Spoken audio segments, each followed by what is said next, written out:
कहानी की शुरुआत में हम एक सुनसान टापू पर बनी एक जेल को देखते हैं।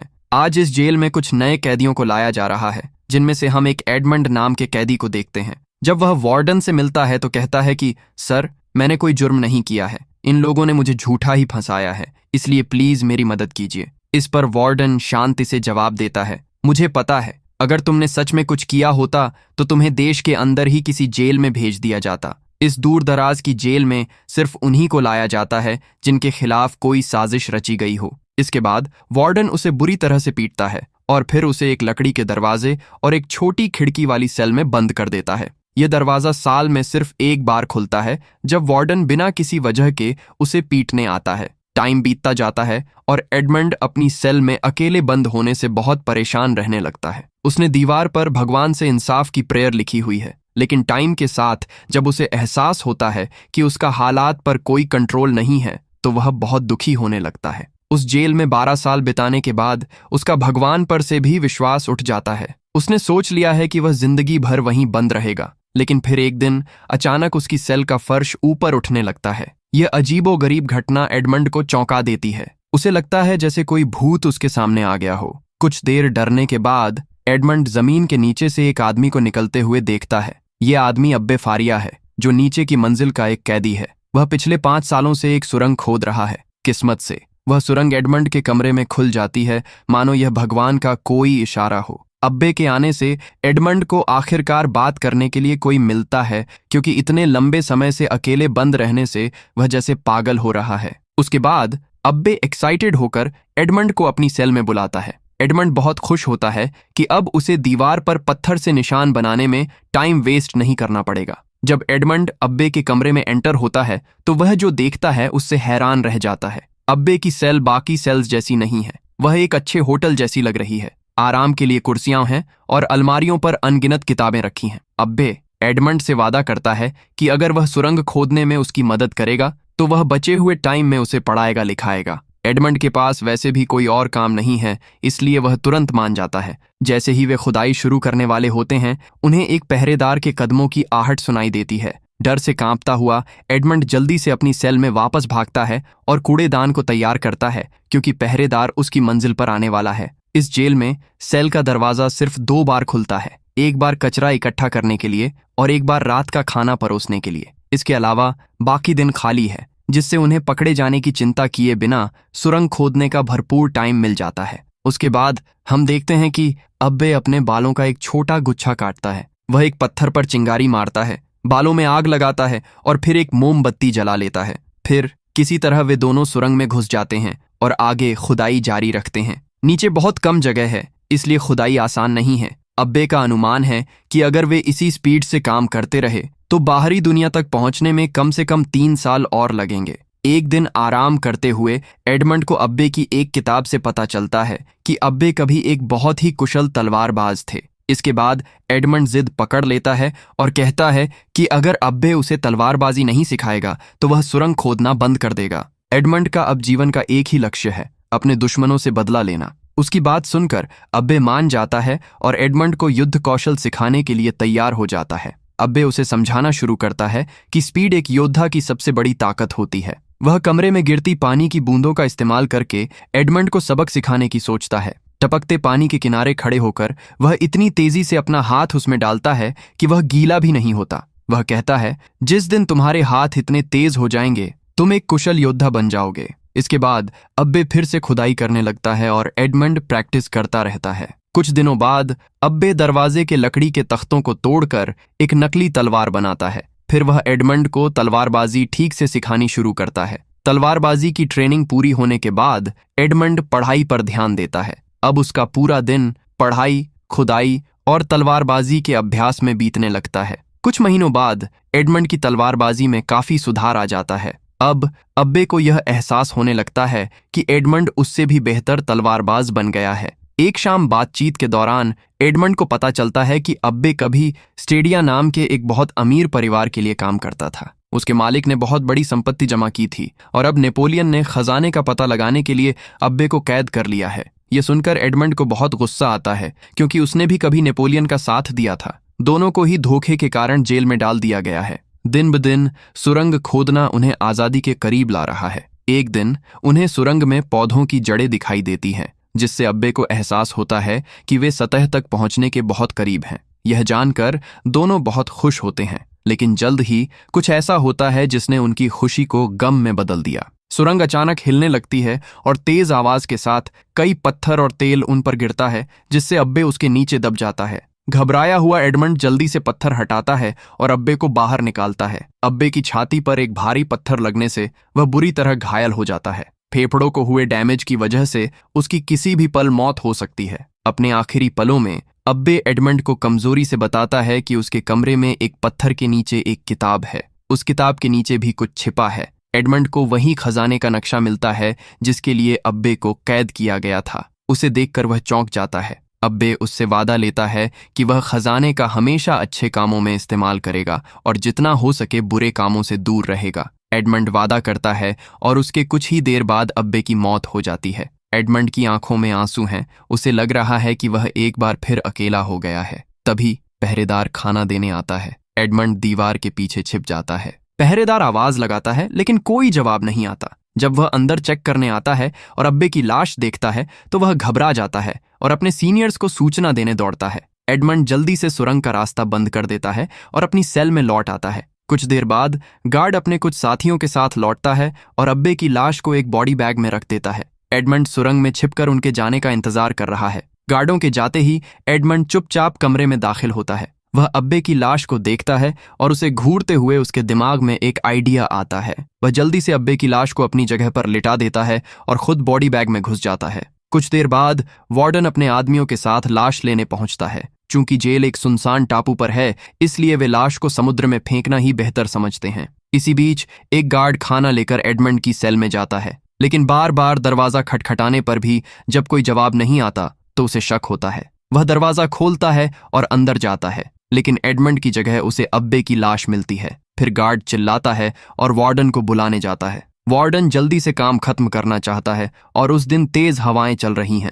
समुद्र की लहरें चट्टानों से टकरा रही हैं, जिससे कुछ भी सुनाई नहीं दे रहा है। जब वार्डन पहरेदारों की बात सुनने की कोशिश कर रहा है, एडमंड अचानक वार्डन की चाबियां चुरा लेता है। इससे वार्डन भी एडमंड के साथ समुद्र में गिर पड़ता है। पानी में गिरते ही एडमंड जल्दी से चाबियों से खुद को आजाद करता है। जब वह तैरकर सतह पर आता है तो वह वार्डन की तरफ देखता है। उसके अंदर बरसों का गुस्सा उबल पड़ता है और वह वार्डन को बेरहमी से समुद्र में डुबो देता है, जिससे उसकी मौत हो जाती है। उसके बाद वह बिना पीछे देखे समुद्र में दूर तक तैरता रहता है। अगली सुबह जब एडमंड उठता है तो वह एक द्वीप पर है। उसे नहीं पता कि वह कैसे बच गया या वहां कैसे पहुंचा। उसे भी समझ नहीं आ रहा है कि वह अभी तक कैसे जिंदा है, लेकिन वह अब भी आजाद नहीं हुआ है। पास ही समुद्री लुटेरों का एक ग्रुप शांति से उसे देख रहा है। एडमंड को लगता है कि वह मारा जाएगा, लेकिन समुद्री लुटेरों के सरदार लुईगी उसे एक मौका देता है। वह कहता है कि वह एडमंड को एक शर्त पर जिंदा छोड़ देगा। एडमंड को अपने गद्दार दोस्त जैकब से लड़ना होगा, जिसे वे वैसे भी जिंदा दफनाने वाले थे। अगर जैकब जीत जाता तो वह समुद्री लुटेरों के दल में फिर से शामिल हो सकता था और वे एडमंड को मार देते। अगर वह जीत जाता तो उसे रिहा कर दिया जाता। जल्द ही दोनों के बीच लड़ाई शुरू हो जाती है। जैकब तलवारबाजी में बहुत माहिर है, लेकिन एडमंड की अब्बे से सीखी हुई टेक्निक बहुत शक्तिशाली है। कई हमलों के बावजूद याकूब एडमंड को छू भी नहीं पाता। मौका मिलते ही एडमंड तेजी से वार करता है और याकूब को गिरा देता है, लेकिन उसे मारने के बजाय एडमंड लुईगी की ओर मुड़ता है और बोलता है, देखो, हम दोनों तुम्हारे काम आ सकते हैं। हम काम के आदमी हैं। हमें बिना वजह क्यों मार रहे हो? अच्छे समुद्री डाकू मिलना आसान नहीं है। एडमंड के कौशल और रहमदिली को देखकर लुईगी खुश हो जाता है और दोनों की जान बख्श देता है। जहाज पर बातचीत के दौरान एडमंड कप्तान को अपनी पूरी कहानी सुनाता है। यह सुनकर कप्तान एडमंड को रिहा कर देता है ताकि वह अपना बदला लेने का मकसद पूरा कर सके। याकूब एडमंड से हाथ मिला लेता है। चूंकि एडमंड ने उसकी जान बचाई है, इसलिए याकूब वादा करता है कि वह हमेशा उसके प्रति वफादार रहेगा। एडमंड जैकब से एक नाव का इंतजाम करने को कहता है। फिर एडमंड देर रात चुपचाप अपने बूढ़े मालिक के घर जाता है, लेकिन सब कुछ बदल चुका है।